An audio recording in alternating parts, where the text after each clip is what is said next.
What is going on, everybody? I hope and pray that you are doing just incredibly well. Today on this video, I want to discuss one of my absolute favorite real estate investing strategies on the planet, how to offer it, and kind of get a better understanding if you're new to it.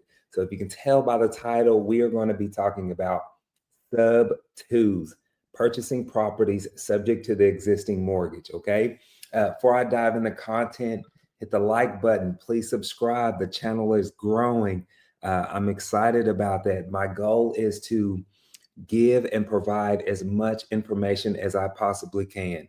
No fluff, no thrills, just actual content that you can take, use, and leverage to transform your life and kickstart your real estate investing journey. So please share the message.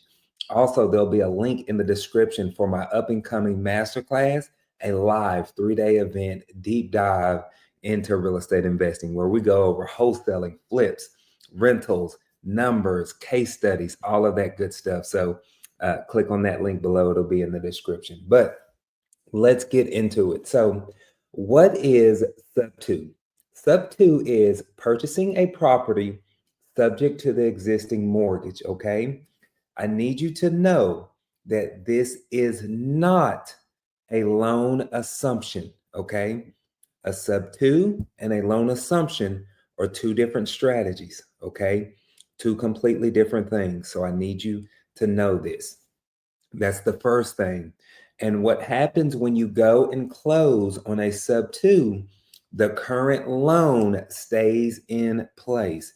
So, whatever that loan is, whatever that seller or that property owner agreed to or negotiated when they bought the house, that loan stays in place. So, if they negotiated a 30-year loan, 3% interest rate, whatever it may be, all of that stuff stays in place. Then you come in wherever they are in the midst of that loan, begin to take over those payments. Okay. You own the house. Put in the comments below. People get confused this. Say, I own the house. Comment below, I own the house. Right. So what happens is when that house gets deeded over to you, you go to closing with the title attorney, title company. None of that stuff changes, right?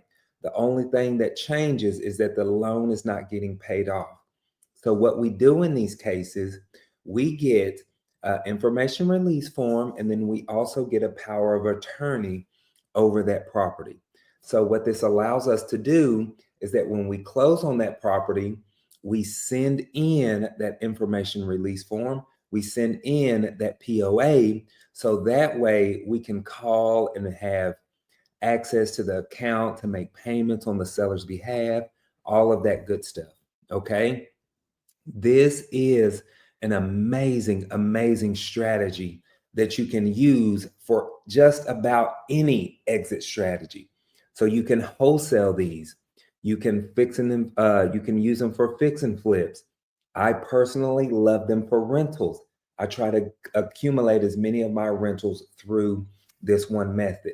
Imagine going and getting a rental where you don't have to qualify for the mortgage. There's a long-term 30-year loan in place. Um, and there's like no credit checks, no pre-approvals, none of that. It's already in place. This is one of my favorite strategies just to do this with. So many people, even I coach the burst strategy. I love it. But when it comes to refinancing, what if you could cut that step out completely and then just do sub twos? All right.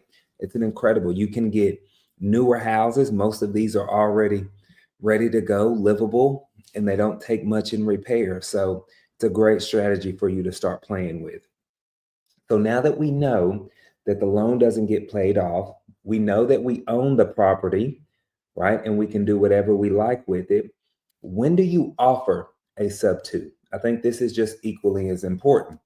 I think it's good to know that just because a seller is willing to do a sub two does not mean that you should do the sub two. I just want to throw that out there for a side note because I've had sellers that said, "Oh yeah, I would love for you to take over the payments," right?